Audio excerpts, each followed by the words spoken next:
All right. Um, I'm going to say something based on my statement I made about this whole emancipation issue. It's lengthy, but not too long. I will speed it up. Slavery allowed by law the economic oppression of the African. In 1860, over $3 billion was the value assigned to the physical bodies of the enslaved African to be used as free labor and production. This was more money than the amount invested in factories and railroad combined. Slavery enriched white slave owners and their descendants and suppressed wealth building for the enslaved and their descendants, hence thwarting intergenerational wealth acquisition for Africans.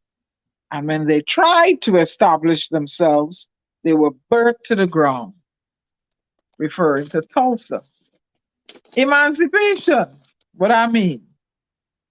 In Webster, it is defined to mean capable of taking care of oneself.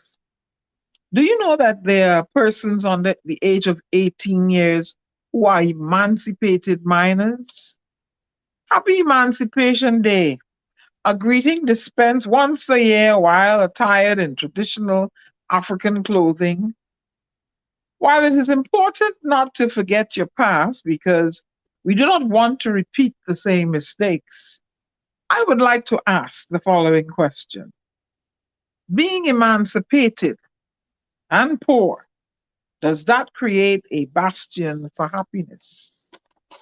According to Judy Raymond in an article from the Guardian newspaper, it stated that the first Emancipation Day in 1834 was not the glorious day the enslaved people of Trinidad had hoped for. No longer slaves, they were not yet free. Rather than rebelling, they bore that news with quiet self-restraint. That rainy August day in 1834, the streets of Port of Spain flooded, but a bewildered and bedraggled crowd stood for hours outside Government House. Although they were quite quiet outside, inside government buildings there was turmoil as colonial officials fretted about how to react to the crowd gathering outside. The police and militia cavalry charged the crowd, who scattered, but they reformed and would not disperse. What they wanted was their free papers that the king had sent for them. It was Emancipation Day, but on that day in 1834, the former slaves were left unsure what they had to celebrate. Because while it was true that they were no longer slaves, neither were they entirely free. They were apprentices. Emancipation was not a gift. Although slavery was abolished, another form of slavery, apprenticeship, enslaved Africans to work uncompensated, and the British colonial rule kept the Caribbean hitched to the colonial rules for another century. Emancipation failed to release the enslaved entirely from the bondage of slavery. Why? Because Africans have yet to be compensated for the labor. The wealthy countries of the world, whose infrastructures bloom because of the blood, sweat, and free labor of the African, have to atone for this egregious injustice against the African. To begin the healing process, it must start with reparations. All Africans worldwide have to demand that the benefactors of slavery write the check for reparations.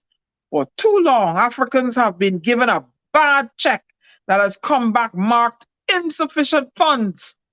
The Bank of Justice must not be bankrupt. Native Americans have been received land and billions of dollars for being for being forcibly exiled from their native land. And for the Japanese who were interned during World War II, 1.5 billion was paid. The Marshall Plan helped to ensure that the Jews received reparations for the Holocaust. In 1952, West Germany paid 3.4 billion Deutschmarks to the Holocaust survivors. The lingering legacy of slavery and the racial wealth gap it has created is visible today. Reparation is about restoring the wealth that has been extracted from the African people. And the architecture of the economy must change in order to create an equitable society. So, in closing, when you want to wish me a happy Emancipation Day, don't bother. This African woman wants her reparation check that is long overdue.